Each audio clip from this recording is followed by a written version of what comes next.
to the Cards and Comic Show.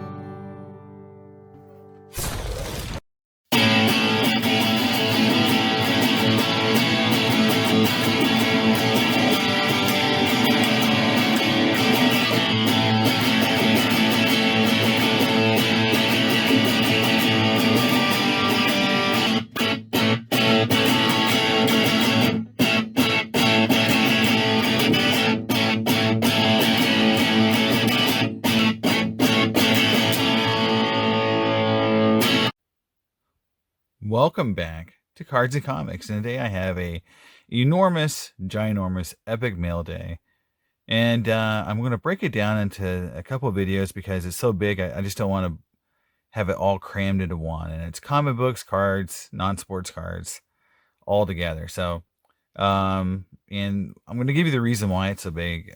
Is I set up at this show in Albany, and I did sell quite a lot of inventory, so I have reinvested some of that inventory back.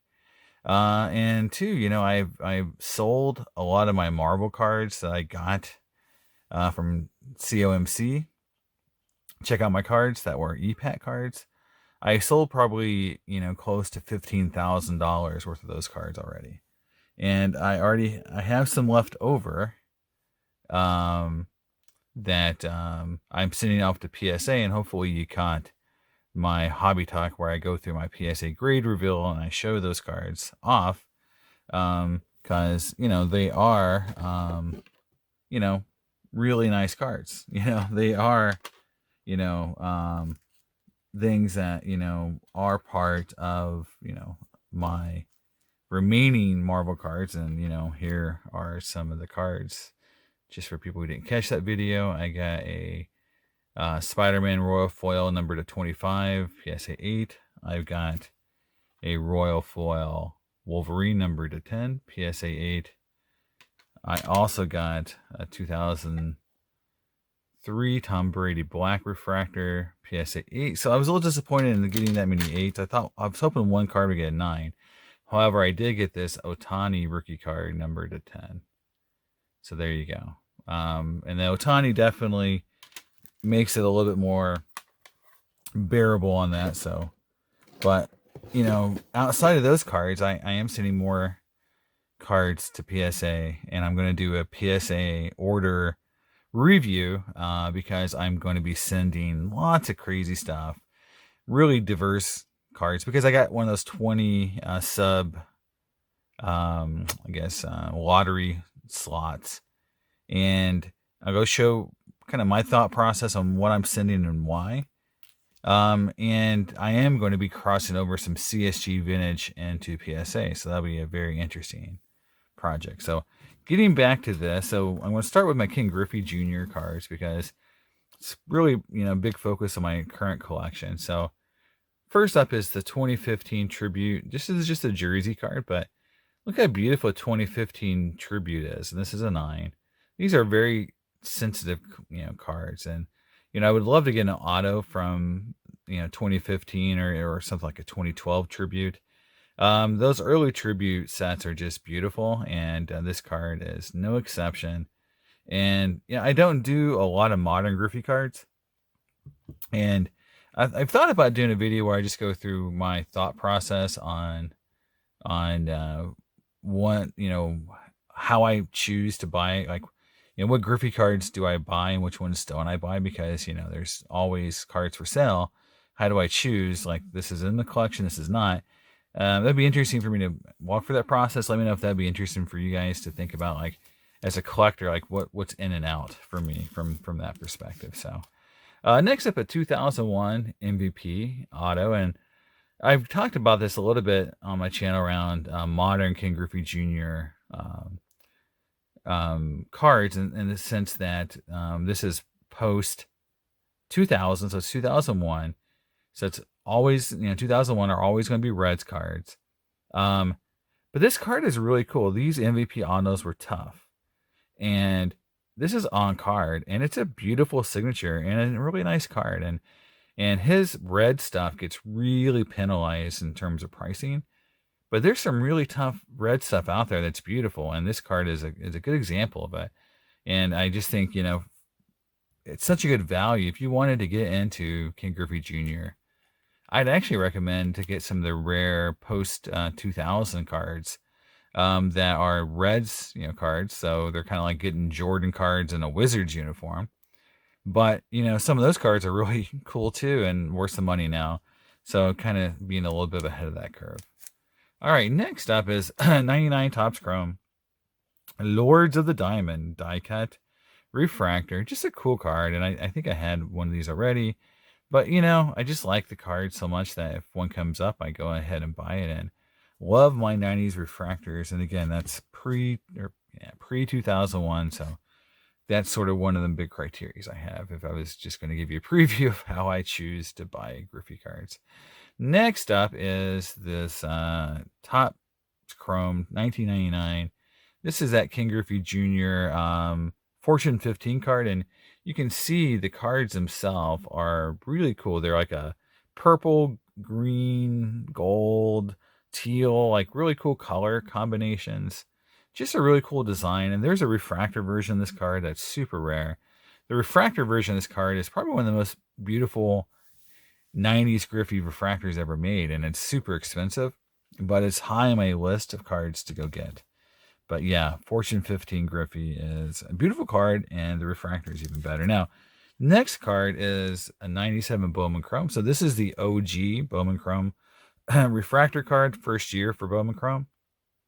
And the Griffey card is really off center most of the time. And this one's really bad off top to bottom. So I got a good deal on this card, but the idea is I'm going to eventually replace it with a higher grade card. Now, I may just keep both, but, this won't feed my OCD for having, centered versions of all my cards. So that card fills a hole in the collection, but it's a placeholder for probably a better centered version. This is 97 Chrome, I believe. 97 Bleacher Reachers Topps Chrome. Just a really nice subset. This isn't an insert. This is a subset, so this is part of the main set. But, just a really nice design. And, of course, when you make it a refractor, everything shines and is cool.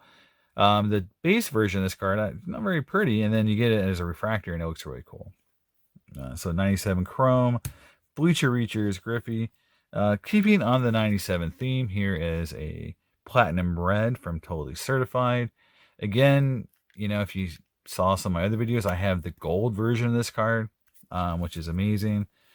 This card is numbered to 399. You can see it right there. Get it right in the light. Sometimes it's hard. There we go. Camera finally focus. There we go.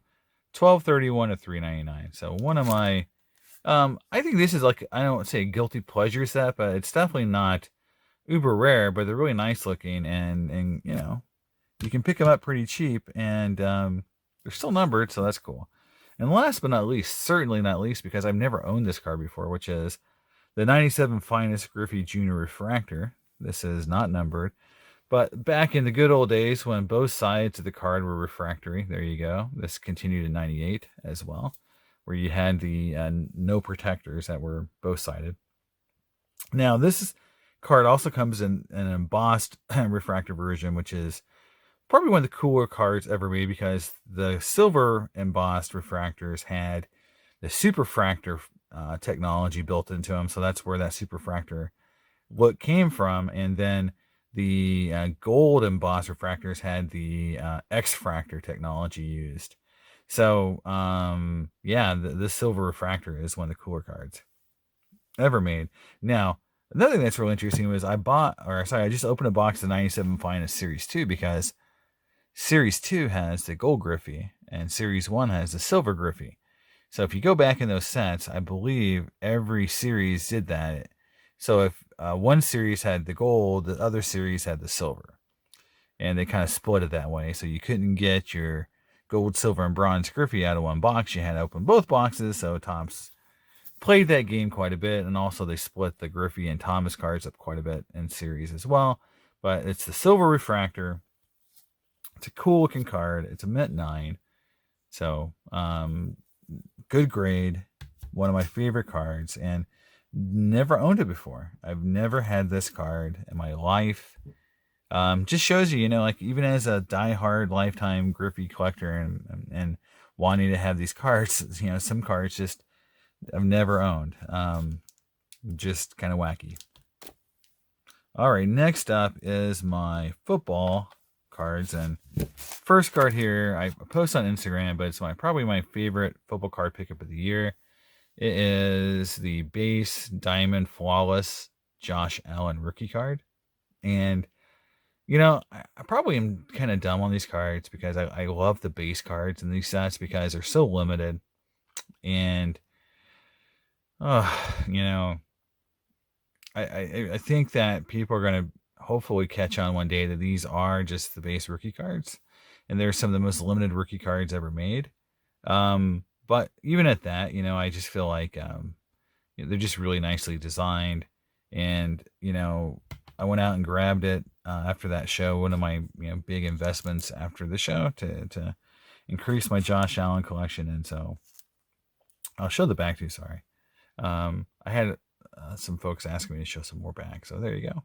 There's the back of that Josh Allen. Now, I also picked up this 2018 Allen Instant Impact Prism Mint 9 again, just to get more volume in my Josh Allen collection. Being in New York, it's a pretty common request for people to have me want to sell them my Josh Allen, so I need to have a pretty good volume. And I went to Indianapolis. Hopefully you saw that video where I went to Indianapolis, and not a single Josh Allen on that show that was probably worth buying. So it just shows you how regional cards are, and people want to talk about how everything is so homogenized, and you can buy any card anywhere. But in those NFL cities, I bought a number to 50 Peyton Manning rookie card in that show. That Top Stars was it luminescence or gold or whatever, and that card is like insanely rare. It's like doesn't ever come up for auction or sale. I go to Indianapolis, walk around the show, and I find one of the rare cards, basically a PMG of Peyton Manning sitting there, but there's not a single Josh Allen optic or autograph in the whole show. That just shows you, like they don't care about Josh Allen there in Indianapolis. I did pick up this celebration Allen rookie card, just autograph. I think these cards are really pretty, and again, this is from 2020 Panini. Oh, there we go, 2020. There you go. Not numbered, just a cool autograph. And again, when I go to card shows, cool Josh Allen autographs are pretty easy to move and like good currency. Now, next up is I went into a box break, from Indy Cards in Indianapolis, and it's the Donruss Clear Cut, and I got both the Patriots and the Jaguars. So you'd think hopefully I would hit, maybe an autograph of Mac Jones or Lawrence, but no, I just got rookie cards. I got one insert out of the world Mac Jones. Then I also got two of the Trevor Lawrence rookie cards and two Mac Jones rookie cards.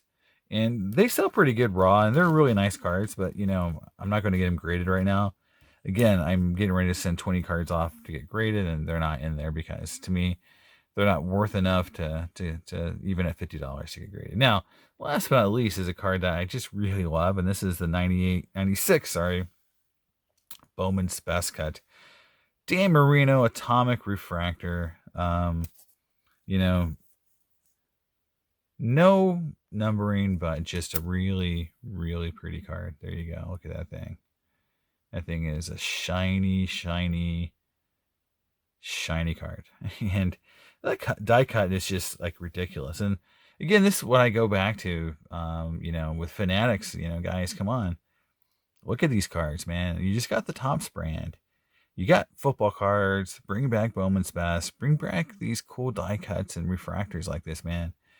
The hobby needs it, Panini's designs are just terrible. I mean, the new Panini Prism basketball looks like crap. I mean, it's just terrible. Now, I did pick up one basketball card. This channel's not known for basketball, But this is just like a throw-in on a lot of cards I won and bid on. So this is the Jordan. I don't even really know what it is. It's like um, maximum score gold from holographics. So it's just cool. I liked it. It's shiny and it's gold, and so I just went ahead and grabbed it along with a bunch of other cards. I also had this on my Instagram. This is the Danica Patrick tribute autograph. So this is the Tiger Woods, I think, throwback auto, and this is numbered 9 of 10. Just a beautiful card with a great autograph. You can't go wrong, in my opinion. And if the guy's investing in NASCAR, right, maybe this card goes up a little bit. Who knows? Moving on to my other modern cards. So Frank Thomas, 97 New Pinnacle. So this is a set that's really not talked about too much. I'm trying to get a box of it at a reasonable price to open because these artist proofs are some of the nicest cards I think ever made. And there's, I think, three colors: blue, red, and green. The green is the hardest. So here's the Frank Thomas green. And then the back just looks normal. One of my new video ideas I have, and I'll put it down here, maybe you can see it a little bit better. I don't know. There we go. One of the, video ideas I had is to talk about artist proof cards, because to me, artist proof cards are some of the most confusing cards ever made. Because why are they made? Like, who's the artist? Like, is it just a subset? I mean, there's so many questions.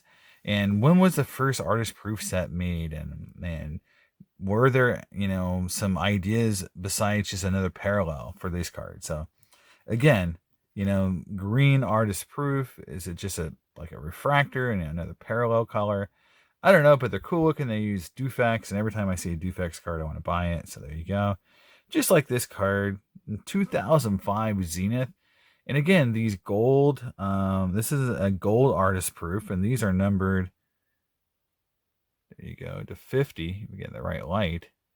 And these are some of the most beautiful cards. And they made a football set this year, and the Brady's a beautiful card. And there's like silvers and golds. And I'm looking at a Griffey right now. I may pull the trigger on. But I actually bought a Griffey in this card, right? And then the dealer backed out. And yeah, it sucks. That's how eBay is. I also had a dealer back out on a big autograph card I bought and sold it, relisted it, and sold it within 20 seconds on eBay. It just sucks. I mean, it's just, I know I keep ranting about eBay on here because, I want things to change, but man, it's so crappy. I mean, in fact, I've been looking at other platforms to buy off on, but it's like, when the card you want comes up on eBay, and it's like you just hope to God that if you buy it, you don't get shill bid. Then if you buy it, that the guy delivers it or doesn't relist it and sell it, as a buy now to someone else who offered him $10 more. I mean, it's a wild west over there right now. Next up is 2001 golden anniversary autograph Johnny Bench. One of the best autograph sets ever made, and these cards are just really cool. These hologram got tops in trouble because people would remove these holograms and then put them on other cards that weren't supposed to be autographed or fake autographs. Yeah, did not work out well, and that's why they don't do those holograms anymore. But then I got this bad boy, and this is 2001 Gold Anniversary SGC 7.5 with a 10 auto. Who cares about this grade when you've got that grade? Because the autograph is what matters. A lot of times on these 90s or early 2000s, autographs are bubbly. They don't stay on the card. And this autograph is perfect, from one of the most beautiful autograph sets ever made. Just cool. Super stoked for this card. I can't wait to get some of the other Hall of Famers. But I got the Bench and the Aaron, and those are two pretty solid Hall of Famers right there. Next up, a 2014 Derek Jeter Refractor. I forget. It's very close to Jeter's last year, if not his last year. Again, nothing really special about the back. But anytime you can get a Gem Mint 10 Jeter Refractor Chrome, it's worth it. It's like, it's just something that's going to always have some buy-in. Ronnie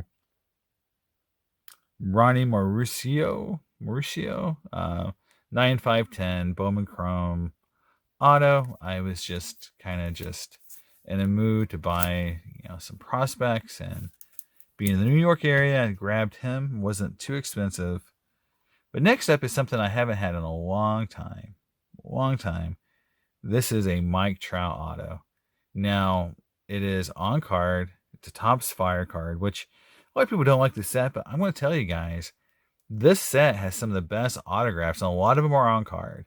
And even the sticker autos have good design. So this is one of those really cheap sets that you can pull something really cool, or at least the autographs look nice. I know it's hard to see in this camera angle because of the foiling, but it's on card. It's a beautiful auto. It's a 10 auto. And I like just the playfulness of the card itself. But I haven't had a Mike Trout autograph in probably a year almost. So I've kind of cooled off on Trout. And it's not because I don't believe in Trout. And a lot of people do this sometimes. They're like, well, you're not showing a lot of Trout cards. You're not going after more rookie cards and all this stuff. I'm like, the reason why is because I have a lot. I have a lot of his cards, a lot of his autographs. I probably have 60 plus autographs of Mike Trout. So, it's not like something that I just have to have. My goal of getting Trout autos is getting something that's unique I don't have. Like, I don't want, like, even though I know they're super expensive, like, I wouldn't want every Dynasty auto of Trout. Not from, like, I don't want the cards, because if I got them at a good price, I'd buy them. But it's the idea of, like, if I'm going to spend X amount of dollars, do I keep buying the same kind of design card, or do I buy something that looks cool and unique and it's on card, and I keep buying something that from a set I don't have because I just want different designs and not every card to look the same? And this card definitely is a cool Trout autograph, and so I went ahead and grabbed it because the price was good. And he's having a pretty good start to his year, so hey, it's a good time to buy. Well, then last but not least, this was a thrown into a deal. This is a Marcel Mir Refractor. It's a 9. Not numbered. I remember in the days when all refractors in Bowman, Chrome, and Draft were numbered, but those days are gone. But there you go. That's the totality of my modern and Ken Griffey Jr. Mail day. Pretty cool. Hank Aaron autos, Trout autos, really cool Josh Allen stuff. I mean, it was awesome for me. And this is again reinvestment in the hobby. I'm not, shying away from buying right now. If it's a good deal and it's a card I love, I go ahead and buy it. And it's just forging ahead. Don't get scared at this point, because I'm a collector too, and put these cards away. And sometimes, like with my Marvel cards, I was able to cash in on those at some point and make some money and reinvest, and that's what I'm doing with a low buy-in, and it keeps things exciting. Now, I'm going to be doing 2 more videos. One is my vintage card pickups, because a lot of my cards that I bought were vintage. So I'm going to do a mail day on those by themselves, and then I'm going to do my non-sports and comic books. And so a couple more mail days coming up, but they're going to be big. They're going to be epic. So hopefully you stay tuned. And I'll see you next time on Cards and Comics. Bye.